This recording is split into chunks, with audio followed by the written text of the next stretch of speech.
Hello student, welcome back to another video of economics. मैं लेके आया हूँ आपके सामने इकोनॉमिक्स का इंट्रोडक्शन। Let's start now. बच्चों, इकोनॉमिक्स की स्टडी को यहाँ पे 2 पार्ट्स में डिवाइड किया गया है, जिसमें सेक्शन 1 में पार्ट में डिवाइड किया है माइक्रो इकोनॉमिक्स को और सेक्शन बी पार्ट में डिवाइड किया गया है मैक्रो इकोनॉमिक्स को। तो आज हम माइक्रो इकोनॉमिक्स का चैप्टर नंबर 1 पढ़ने वाले हैं, जिसका नाम है इंट्रोडक्शन एंड इकोनॉमिक्स। इंट्रोडक्शन की बात करेंगे अपन इन इंडिया में और इन वर्ल्ड।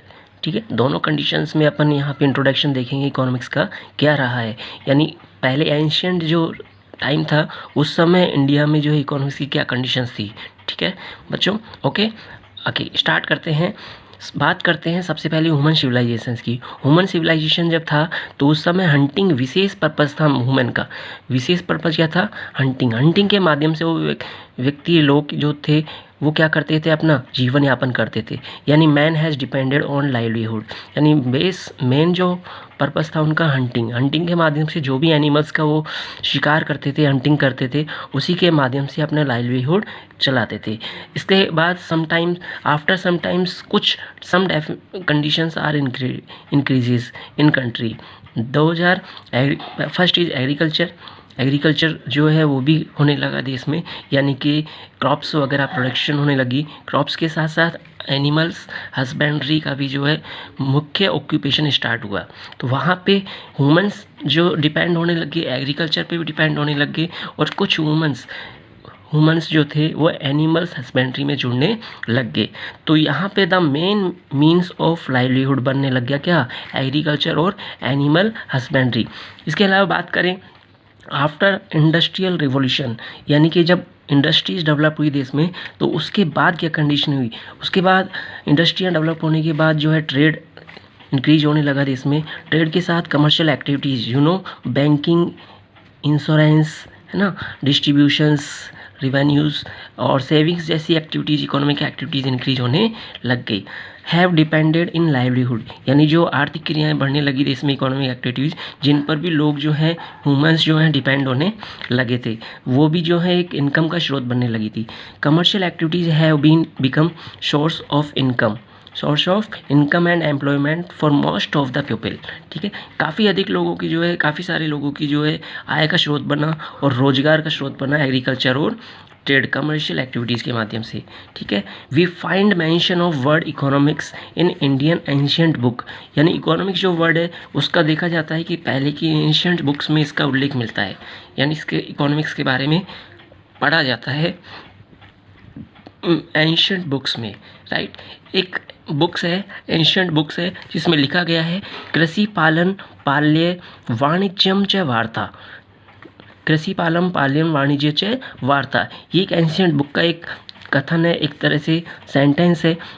और in the above Sanskrit words the word वार्ता यूज्ड फॉर इकोनॉमिक एक्टिविटीज़। यानी यहाँ पे जो वार्ता वर्ड का यूज किया गया है उसका मीन्स होता है इकोनॉमिक एक्टिविटीज़। यानी इकोनॉमिक एक्टिविटीज़ को यहाँ पर एंशिएंट बुक्स में क्या कहा गया है? वार्ता। क्या वर्ड बोला गया है? वार्ता शब्द प्रयोग किया गया है। इसके बाद बात करें अर्थशास्त्र की, तो अर्थशास्त्र एक बुक है, एज ए बुक। ठीक है, जो किसके ऑथर कौन है भारत में, इंडिया में इसके ऑथर है कौटिल्य अर्थशास्त्र नामक बुक्स के क्या माने जाते हैं? ऑथर माने जाते हैं। ध्यान रखना बच्चों, एंशिएंट थिंकर्स भी इनको बोला जाता है। एंशिएंट थिंकर्स यानी उस समय के इकोनॉमिकली थॉट्स देने वाले, जो प्राचीन भारत था अपना पहले का, जो राजा महाराजाओं के समय का, उस समय के विशेष इकोनॉमिकल थॉट्स देने वाले ये इकोनॉमिक थिंकर्स भी माने जाते हैं। इनके अलावा शुक्र है और बृहस्पति भी जो है also ancient thinkers in India. Okay बच्चों, चलिए, इकोनॉमिक थिंकर्स ऑफ इंडिया ये आल्सो माना जाता है कौटिल्य को फर्स्ट। और इसके बाद अपन बात करें, जैसे जैसे टाइम आगे बढ़ा, तो जैसे जैसे टाइम निकलता चला गया, तो उसके बाद इकोनॉमिक थिंकर्स कुछ और भी आए हैं भारत में।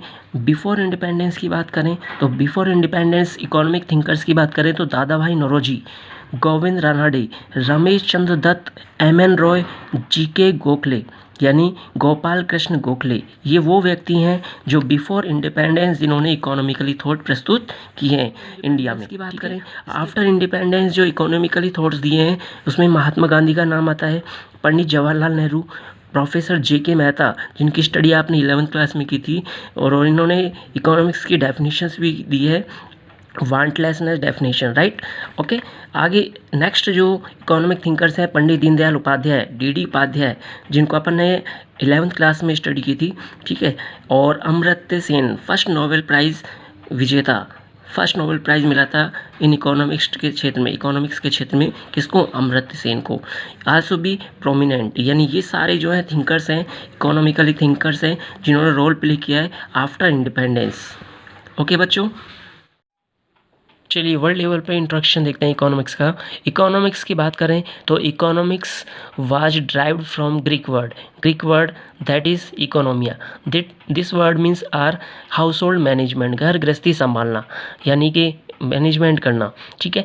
तो इन डिफरेंट इकोनॉमिक एक्टिविटीज़ जो स्टार्ट हो जाती हैं हमारी घर से स्टार्ट हो जाती है, क्योंकि कंजम्पशन प्रोडक्शन को मोटिवेट करता है, प्रोडक्शन डिस्ट्रीब्यूशन को मोटिवेट करता है, और डिस्ट्रीब्यूशन से रिवेन्यू वगैरह जो है इकोनॉमिकल एक्टिविटीज, ट्रेडिंग संबंधी एक्टिविटीज़ इंक्रीज होने लगती हैं। तो हाउस होल्ड इज़ ऐसा एरिया है जहाँ पे इकोनॉमिक एक्टिविटीज़ क्या होती हैं? क्रिएट होती हैं, राइट।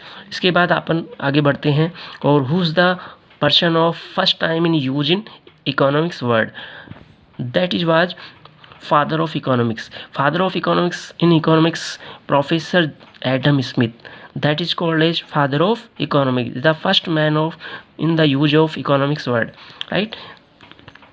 एडम स्मिथ ने एक बुक पब्लिश की थी, और उस बुक का नेम है an inquiry into the nature and causes of wealth of nation, यानी enquiry into the nature and causes of wealth of nation एक बुक है जो पब्लिश की गई है किस विषय पर?